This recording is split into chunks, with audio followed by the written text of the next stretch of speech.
All right, and welcome into Morning Brew with Jaffe and Razor. After the Edmonton Oilers game, the Oilers shut out the Bruins, Razor, 4-0 at TD Garden.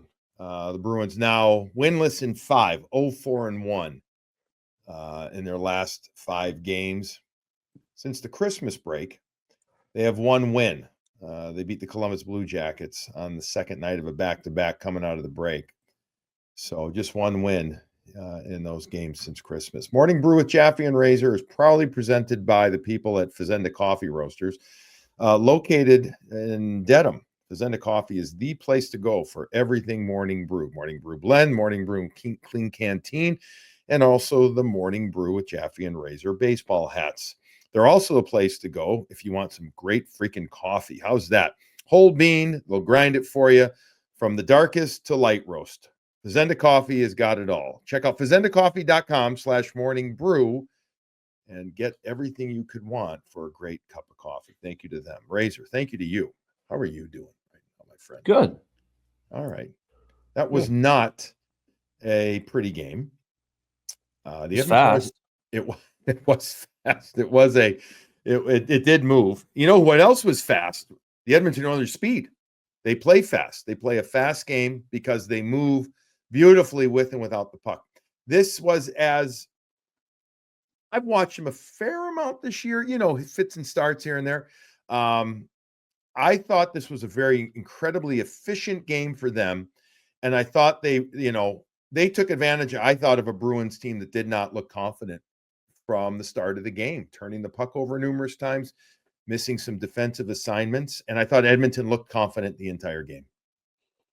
Edmonton's good. Edmonton's, they're the preseason favorite to win the cup, and they went to the final. I mean, they went as far as you can go without winning it, and made some good additions, I thought, in the offseason with Arvidsson and Skinner and some depth guys. And then they have the two best players on the planet, or two of the four.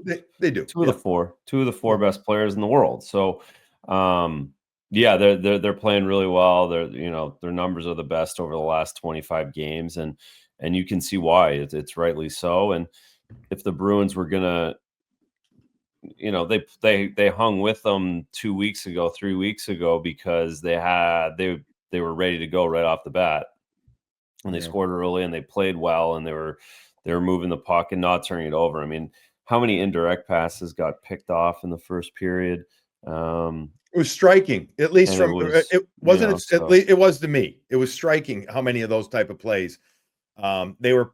I call those hope plays, those indirect passes that if they don't connect, watch out, man. And at least 4, if not 5. And how many plays, Razor, in the first period alone made right around the blue line within 4 feet, 3 feet of the blue line? At least 3 of those that turned into opportunities for Edmonton. Yeah, and again, it's just it's just out of character and the force, and probably thinking they need a little bit more when against this team in Edmonton, but really you need a little less. So and it was the fourth line, just had a really bad first period, which they haven't had too many of. Like you can't go after them about it, but they had the toughest of time, I thought, in the first period, and of course giving up the goal with 3 or 4 opportunities to get the puck out and move it out, and we just haven't seen that from that line, anyways. And so they get behind, and they just didn't get momentum from any other points in the game. All right, well, give me concern level. I've got some concern. I do. I'm watching this team, and I don't want to look too far in advance, but schedule ain't getting any easier, bud. You got Tampa, then Florida, and then am I forgetting? Is it Tampa the next game again right after that, back at home? And I know they go on the road for they go down to Tampa, then Florida on Saturday. So the schedule, it's a great time for the mom's trip. That's good. There'll be some nice, fun energy for everyone tomorrow to work hard and be happy. And I mean, there's nothing more special than the next 3 days for the guys and their moms. I mean, so the energy will be good about that. It's good timing. Always, nice to have a mom hug. And Yeah, of course there's concern. You can't, lose 5 in a row in this league. It's tough because everyone's getting points, and it's you can't have it go on much longer. Yeah. Well, after the game, a lot of players were asked, how do you get out of it? And, the answers were get back to the kind of hockey that we have to play, that we know we can play. And I understand we're in a kind of we're under that dark cloud right now. So it's kind of hard to see the sunshine, right? They had sunshine before the break. Now it's stormy. But how do you get out of those dark clouds? I mean, and you hear the players talk about, we have to be better defensively, of course, but the assignments are being missed, the sticks aren't being picked, the middle ice is being left open. We hear about you just talked about how many of these indirect passes or whatever. I mean, turnovers galore, things not getting completed. Is it more physical or is it more mental right now, in your opinion, where they're at?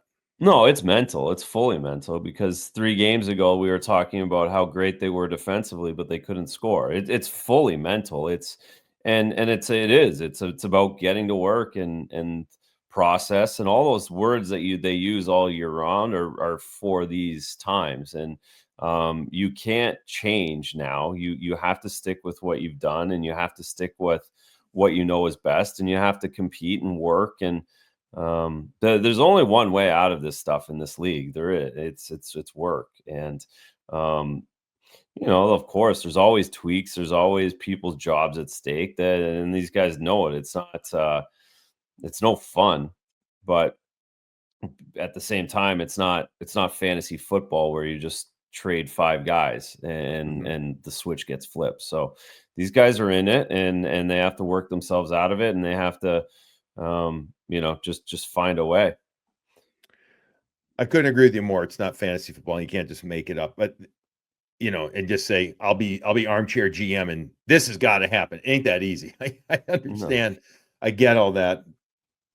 We get that. And I think most fans get it too.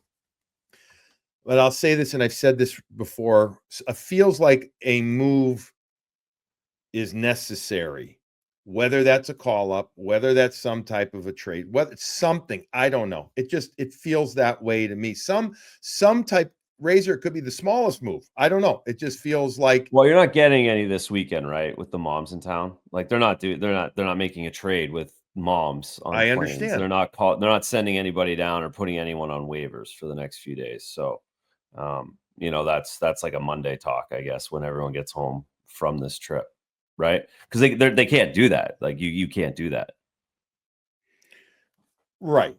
Moms take precedent. They do. Like you have this trip, like you don't mess with that. That would, right. That's like New York, that becomes New York Ranger-esque. You don't do it. They will not do it. I promise you, they won't do it. Yeah. It feels like something is needed. I haven't said this often, although I know early in the year, I'm sure there might be a clip somewhere. But watching them in the first period on Tuesday, Bud, it just seemed you could phrase it 2 ways. They were showing too much respect to the Edmonton Oilers, or they were playing, I called it too cautious. They were, you could say it, on their heels, whatever. We really haven't seen that. You mentioned recently, you play a really good game in Washington, you couldn't score, but you played a good game there, right? Mm-hmm. The defensive issues in Toronto didn't like, but I still felt like they had confidence. The Ranger game, they had confidence there. For this game felt to me like, for the first time in a while, Razor, where they didn't have the necessary, hey, we might not be this, but we're going to be that. And we're still going to bring it. I never felt like, there were some chances here and there, and Skinner made some good saves, but I never felt it. Did you feel that, or am I on my own on that one? I don't think I didn't feel it. Like, I just thought they were making mistakes. I thought that they looked like a team that was forcing a little, but also it had a day off and we're just trying to get into the game. And Edmonton was already there. Edmonton just beat them and was more ready. Because again, you can go to and Swayman was very good in the first, which was nice. Like he was kicking. You Yeah. it all falls apart within 10 seconds. Zaka misses a penalty shot or breakaway, yeah. and if they get that again, I'm not doing the if game because people they do the didn't. if game to me when they win, and I hate that. So I'm not doing it. But the game was still there halfway through, and with one breakaway going one way and another going in a different way, then it's a game. So they were trying to get to it. And again, I just think they just weren't good enough. And now now those losses in Washington and the Rangers have caught up to them because now it's 5 in a row. That's that's how it works as well in this league, is when you don't get the ones you should, then it snowballs quickly. So they weren't good tonight. They just weren't good. And felt like they were forcing things. They did. Yeah, they did in the first. They were playing using that high forward play, which they haven't done very much of all year. Like, I don't know where that came from. And that's a tough team to start doing that against. They are so fast without practicing it. Yeah. They close. I'll give them credit. They're much better defensively. I know they didn't start the year out great. I think some of that had to do with the so-called Stanley Cup final, whether it's a hangover or, residual there, the energy maybe being down or up and down. You can't really generate it. Now they're playing well. They connected quickly with Zach Hyman, for instance. He called it a great team win. And he said, we're finding our game now. Like, we're getting to what we are. And I think that they are. Let's go through the game, Razor. We'll do this one quickly here. First period starts, and it's all Edmonton Oilers. They're getting going, and they're feasting on Bruins giveaways, turnovers. I think they're faster than the Bruins, getting to spots more. It ends up being an Adam Henrique goal, his 4th goal of the season, that gets things started at the 6:33 mark of 3:33, beg your pardon, of the first period. He's going to get a pass from behind the net. Corey Perry, the veteran player, gets the puck, behind the net, and he is going to wait, bring it to his strong side off of the blocker side of Jeremy Swayman. And there's 5 Bruins that come back to the middle to protect the middle, but Henrique does a nice job. It's maybe a half a second or a second outside the play, getting above it. And I think it was Cole Koepke that saw him at the last second. They couldn't close on him with his stick. He gets the puck, and he wrist shots, one-time wrister, really nice release, upstairs past the glove of Jeremy Swayman to make it 1-0. And again, the Bruins, that line had 3 or 4 opportunities on that shift to get it out, a few soft plays, and that broke them down. And then they get in their shell, but weren't aware, and just way too easy. And the guys talked about it in the room after, where the pre-scout was that they make those plays, and they completely missed on their pre-scout obligations right out of the gates on that one. Shots in the first period were 14-4 in favor of the Edmonton Oilers. I thought that the Bruins' third line had a few good shifts in the first period. I thought they were their best line. Would you agree with that in the first period? Yeah, for sure. Yeah. Okay. I thought, actually, I noticed Wahlstrom a couple times, Brazeau again, Freddie was moving, so a couple of opportunities, but only 4 shots on goal. So we go to the second period. Razor, you already mentioned it, but it is worth going over. And oh, you know what? Let me hit on this real quick. I mean, not a major deal anymore, but the Nikita Zadorov goalie interference penalty, and that one in the first period, I had no issue with the call. I didn't. Did you? I don't think you did. No. Yeah, no. He went in there and he didn't make enough of an effort to get out of the way. Probably didn't mean to do it, but the way the game is called right now, that was a goalie interference play. And and you had it right about the whole spotter thing. It was obvious that he had to be pulled. You had to take him out, no question. Yeah.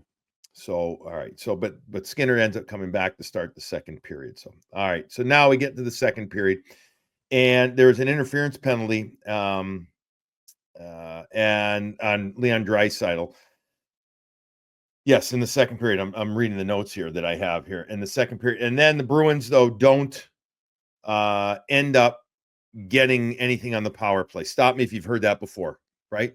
Power play does nothing. I mean, Razor, I'm at the point right now, and I know it's easy sitting in this chair, and I'm not being blasphemous. I'm not, but I'm at the point, start the second unit if you can.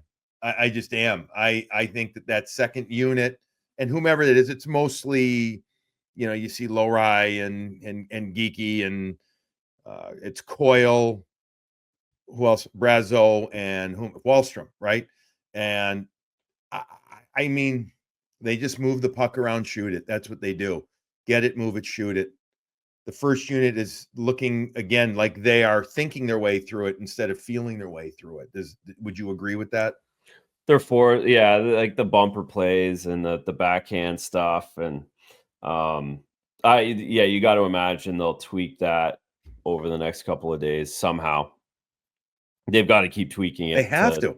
To figure out something. They need it to, they're up for, 0 for 12 now, and like 9 for 84 or whatever it is. So they're, it's just really, it's really tough. It is taken so much life out of them every time they get a power play. Like you're not even excited when they get a power play right now, and I don't think they are either. So dead on. Obviously David's got to, you got to have your best players go over the boards first on a consistent basis. Sometimes you can go with the second unit in game, but it's more important to figure out what's going on with that first unit. Well, and hopefully they can do that in practices. Yeah. I mean, maybe you move David to maybe you split up some of those guys in the first unit. Yeah, they've tried that. So, you could see him doing that again. I could see him maybe putting David with the second unit, and maybe that's where you take a guy like Wallstrom off of it and you try that. My point of bringing that up is then right after that, after Trent Frederick tries to get the team, the Garden going, gets a fight finally with Corey Perry. I didn't agree with the extra minor for roughing. I call it a new age NHL. It's not even an instigator. It's a roughing. They spare him the extra 10 minutes. But while he did, initially try to get him going, Corey Perry was also holding on to his stick. And when they finally decided to drop the gloves, Corey Perry was the first one to do it. He got his glove off the first. So I don't know. He gets the penalty. I'm willing. Fine. All right. Whatever. Freddie gets the penalty at 10:37 mark. The Bruins have a phenomenal shorthanded chance. Charlie McAvoy brings the puck up after the faceoff in the D zone, gets it out, sifts a backhand pass, kind of sauce backhand it in the O zone to a streaking Pavel Zacha, who goes to the blocker side of Skinner. Tell me what Skinner does there well, because he makes a nice save on that play. Really nice save. I didn't have a good view of it. Oh, it's the other end, yeah. He's big. I know it was like a blocker save. I couldn't tell on his depth, or like I didn't really, because we didn't replay because they went down and scored the other way. So we didn't have it on our monitors very often. But he's big. He fills a lot of net. He forces you to make a move because of his size and his ability to play fairly deep in the net. And tonight he was athletic. Tonight there weren't any holes. That can be the issue sometimes with him, though. The pucks find ways through him just because he is so big. Mm-hmm. But tonight they were hitting him, and on that play, again, I Zacha made a good move. He got better saved by the arm of Skinner. Yeah, so he gets it with the blocker side. So then the Bruins actually recover the puck. They get it back. Yeah, that's the worst part about it, yeah. Exactly. McAvoy then brings it back up, gets it on the left side, the offensive left side for the Bruins. He brings it back towards the point. What is he? He's maybe at the half wall, maybe a little bit above that. Tries to make a play back through the middle ice area that gets intercepted. Again, another play in that danger zone, 4 to 8 feet either side of the blue line. Brings it up there. And it's Ryan Nugent-Hopkins who's going to get, as soon as Nugent-Hopkins gets it, McDavid on the left wing takes off. And it is literally like he is shot out of a rocket, out of a cannon. His first two strides are mind-boggling, how powerful they are. It is, think, the most incredible jet engine with this unbelievable thrust. It's like an extra rocket boost. He takes off. He gets behind the defense. McDavid gets it, a pass from Nugent Hopkins, breakaway in from the blue line, basically, or a little pass. Yeah, because he gets it right at the blue line. We thought maybe offside. It wasn't. And he beats Swayman, a forehand deke to his left side, Swayman's blocker. He had tried to make a shot on Swayman earlier, Razor, quasi breakaway from the other side that went more or less. It wasn't 5-hole. I think he tried to go 5-hole, but it ended up hitting Swayman like in the pads, lower stomach area. This time with the speed, I can only imagine how a goalie matches that. The speed, the ferociousness, if that's a word, or ferocity or whatever it is, coming down the ice. How a goalie can match that. You can, and that's, you end up getting deep, and he knows it, and Connor, he just beats Jeremy to the post because he's deeper in his net. He's got further to go to that right post, and McDavid's hands are too quick. He gets the puck up too quick. That's his real special go-to. Yeah. Like And Brad the has puck bobbled on him on there for a second, and he still did so it like no quick. issue. It doesn't matter. It's so quick. It's it's like Brad's forehand backhand, fake shot backhand breakaway, where it's not every single time, but when he really needs it. McDavid hasn't scored in 7, hasn't had points in 2. That was the one he really needs, and he set Jeremy up, and it's just, he has to miss. If he hits a spot, it's impossible, and that's for most of his game, right? Like most of his game, if he gets going, you can't do anything about it. You can't stop it, and then just back to the question of physical or mental. That's a perfect example of why it's mental. Is what, like Charlie McAvoy making that play, it's not. The McDavid didn't score that goal because he skated across the ice and beat McAvoy to the puck and then skated up. Like it was a giveaway. It was a mental. I bet Charlie hasn't done that since he was 9 years old, when he saw the NHL guys do it. And he's like, "Oh, I'm going to kill a penalty like this." When he was 9, he hasn't given away the puck like that. So, and that's your best defenseman. So it's full on mental, no question. And I think that's the example. And you can't play like that in this league, especially against the big boys. That's McDavid's 16th goal of the season. Edmonton's going to score another goal at the 16:35 mark of the second period. Adam Henrique gets his second goal of the game, his 5th on the season. Jeff Skinner, no relation to Stewart, he gets the assist along with Zach Hyman. Just another net play. They're getting around there, and we don't need to go through. I mean, Edmonton just pre-scout. They know that's the play, and no one covers them. It's the exact same as the first goal, just the other side. Right, of the net. The other side. Right. That's what ended up being good. Quick hands again by Henry. Gets the puck off his stick quickly. 16:35 mark makes it 3-0 at that time. Shots in the second period, 15 for Edmonton, 8 for the Bruins. So 29-12 through 2 periods. You head into the third period, and you're thinking, if there's any chance, you got to score early. Bruins, I mean, they had, Marchand in the third period had 3 chances. I mean, Skinner makes some good left pad saves on him a couple of times. There were a couple of, the Bruins had 14 shots in the third period. I'm not trying to disparage it. I'm like, not that it doesn't matter. Skinner was good. A couple of guys had some chances. Marchand is the one that stood out to me. Am I forgetting somebody else that had a great chance in the third period? No. Good chance. No, it was mostly Marshy. Marshy had the best one, that breakaway where he cut in, and a couple other little ones. There was lots of action around the net. David had a couple as well where one got blocked. That was a pretty good chance. So in that respect, there was no quit. There's no get. They didn't mail it in. So if anyone's looking for character issues, those weren't there tonight. It was just mental. Three really bad mental issues, and then not starting on time, which cost them tonight, because they got a good effort from Jeremy. They did. I'm going to ask you something about Jeremy in a second, though, too. 16:25, Victor Arvidsson puts his 5th goal of the season, and empty net goals the Bruins pulled their goaltender, Jeremy Swayman, to try and get back into this one. 4-0 the final. Shots in the third, 10 for Edmonton. Game total of 39. 14 for the Bruins. Game total of 26. Bruins 0 for 2 on the power play.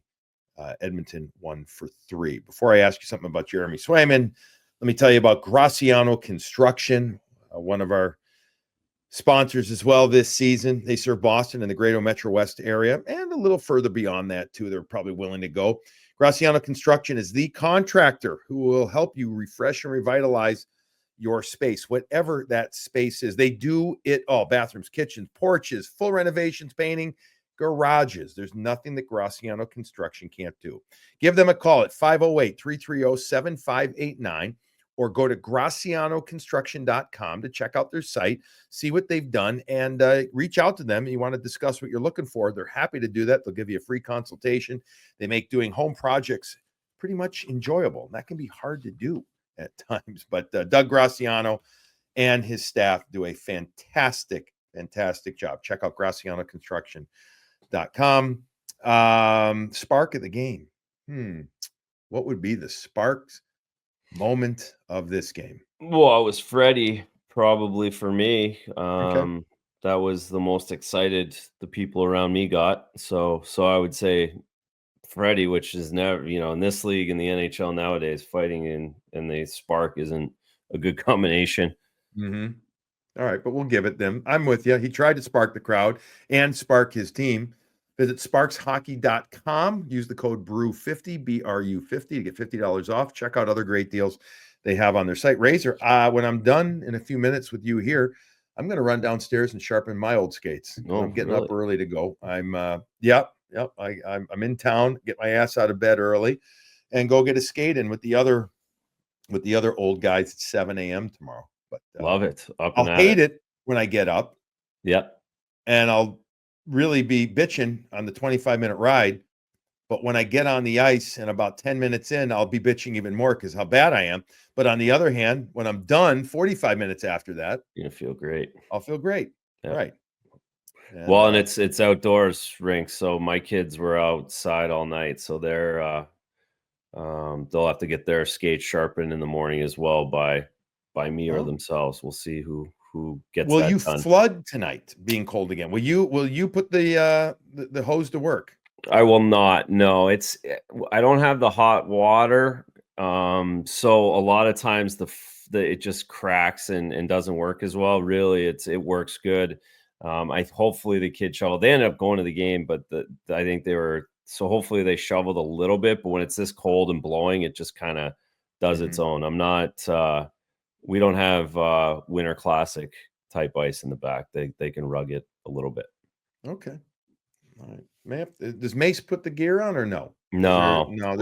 Sometimes if his buddies are over, he'll put like the street hockey gear on and they'll play with the tennis ball or whatever. But most of the time, it's just him and his brother and sister. All right, nice. He's yelling at maybe we'll have to come and do an outdoor brew one night. More than welcome. Maybe we do an outdoor brew. We let Jakey and the kids go and we sit there and have a nighttime brew. Maybe. Yeah, this weekend will be good. This week we can do that. All right. All right. So yeah, check out sparkshockey.com and thank you to all of our sponsors. I agree with you. I wanted to ask you about Jeremy Swayman and about it. I thought he was pretty good. I thought he was good. One thing I wanted to ask you about though is still like early in the game, I thought a little bit of the decisions with the puck, moving it and everything. The handles are weird. Handles. What's going on there? Because the handles haven't been nearly as whether they're passes or placement. I know you fix it by practicing in video. I get all that, but what are you seeing? What are you thinking about it? I don't know. I don't know where it just feels like there's not enough communication, or not everyone's on the same page. So whether he's holding it for a split second or two, or if the D's not opening up the correct way, or it's just this is what happens when you lose 5 in a row. You just start noticing things more too, right? Like that's what this league does too, and that's what these losses do, and they magnify everything so quickly and so easily, and but because they don't look crisp, and and I thought a few times today they could have got cleaner out of the zone and they didn't. It didn't directly lead to any of the goals, but it sure didn't help keep them out of their own zone. No, it didn't. And It's just again, something that's they can make 5-foot passes, right? Like, it's mental. There's something that's just that mental little block that they have right now. It's that they're not playing free. It's like they're forced or thinking, similar to the power play that you talked about. and how quickly that changes. That's Oh, instant. Yeah. yeah. I know I'm trying to be more, I guess, positive and say, well, if it can change quickly, going from good to bad, it can go back from bad to good quickly. Mhm. But if I'm being honest, I sure as shit don't love the Florida Tampa matchups coming up, as sitting here saying, I'm really confident that they're going to feel, look the way they need to look. With that said, you never know. I guess, but it doesn't look like this team right now. How do you get confident again? How do you get, you can say you have go out and have a good practice. I get that, but somebody's going to have to lead. Somebody's going to have to start it, and it's going to have to permeate through the room then, because if you got guys that aren't feeling it, it's not going to be good for this team, especially given their opponent. And by the way, their opponents coming up are saying, wait, we know these are the dog days of the season, but Tampa's like, we got games in hand on the Bruins, right? So if we beat them and have games in hand, we really separate ourselves. What is it? 5 games in hand, I think it is, heading into Thursday's tilt. And then Saturday, you're playing Florida, which has not been a good matchup for the Bruins this season. Yeah, no, it's a tough go. It's a tough go. It's a tough schedule. The NHL is a tough schedule, and but again, when you've lost 5 in a row in this league, the San Jose Sharks feel like the '84 Oilers. They do. Like, when you start losing like this By the in way, the you play league, San Jose soon too. you look at every game, and it looks tough until, like you said, it flips. And it's what's going to flip this, I can almost assure you, is a power play goal. A power play goal is going to blow the doors off of this team, because it's been so long since they've had one. So it really can be as simple as that. It can be as simple as getting that same sequence happen to them on the road this weekend, with a breakaway save by Swayman and a goal the other end. They haven't had any of those lit recently. So it does happen quick. It might not happen for a few more games. It is going to flip, and it's going to flip quickly. And their job as players is to figure out what that play is going to be that flips them. I haven't looked this up. I'm sure somebody else has. I don't know where the Bruins power play ranks historically compared to other seasons. And it really doesn't matter, because every year is different. But, people like their stats and people like comparables and stuff. So maybe tomorrow, if I get off my ass, I'll look that up. It just seems like, oh my gosh. I mean, the power play just seems, it doesn't seem it's right now. It's just at a place that is such a negative for this team. Yeah, That it really is. There's get better. nothing, you can't get around it, and it's the reason. Like, there aren't over the 5 games, or over since Christmas. They got to change something with it, bud. It Whether it it's isn't, yeah, and it's the reason. It's the reason. So Yeah. you gotta Not a good really look. flip it up, or whatever. All right, You need just your a best couple of guys to be better at that. yeah. Maybe they got to game plan it better too. They got everybody has to be better on it, from players to coaches. Have to be better on it. It just the way it is. It's That's right. that time. All right, just looking at a couple of other numbers before we wrap up this show. The Bruins were credited with 45 hits in this game. 45. 18 for the Edmonton Oilers. A lot of those hits are because they spent a lot of time in their own zone trying to recover and get the puck back. Yeah, and also because they're not feeling great about their game. They're just trying, like Elias Lindholm with 4 or 5 big hits. He's trying to get himself going. They were trying to get themselves going. So I think that's a big reason for it too. Edmonton had the puck a lot, and they were trying to hit to get themselves into it. Mason Lohrei a -3. Brad Marchand, Andrew Peak a -2. Marchand, I believe in the last couple of games might be pushing -9. Hume. I have late 3 empty night. netters. Yeah, empty netters. No question. That line though, last game was we talked about. Yeah, they were bad last game. Yeah, was not good. Just real quick because I want to be accurate on things. -2 tonight, -4 against the Islanders. That's 6. -3 at Toronto. So yeah, -9. yeah. Right, -4. You know, he goes on a 12-game point streak and they win, and you go -9, then yeah, you lose. Yeah, that line's got to be better. It has me wondering. Is it time? Do you move Coyle back to that third line center spot? You move somebody else up there? I don't know. Probably. Yeah, I'm guessing that. Good chance maybe on the road seeing that happen coming up. All right, nothing else really jumps out. Let's wrap up this show. It wasn't good. And the good news is you and I have another opportunity to work together and then do a show together after Thursday when the Boston Bruins go down to Tampa with the moms in tow and hopefully skate out of that very tough rink now to play in with a victory. Nikita Kucherov, Braden Point, Victor Hedman, Andrei Vasilevsky. They got a good team. Better team than I thought they were going to be. They're even though they're top heavy, their D has been better than I thought they'd be, and their depth has been better. They've had some kids step up, and it's been good there for them so far. All right, so the Bruins lose this one 4-0. Razor and I will be back after Thursday's game to talk hopefully about a Boston Bruins victory. Hang in there. That's all I can say. Nothing else witty. I'm not that witty to begin with, so hang in there, Bruins fans, and keep drinking that coffee. It'll hopefully make you feel better, or at least give you a caffeine buzz.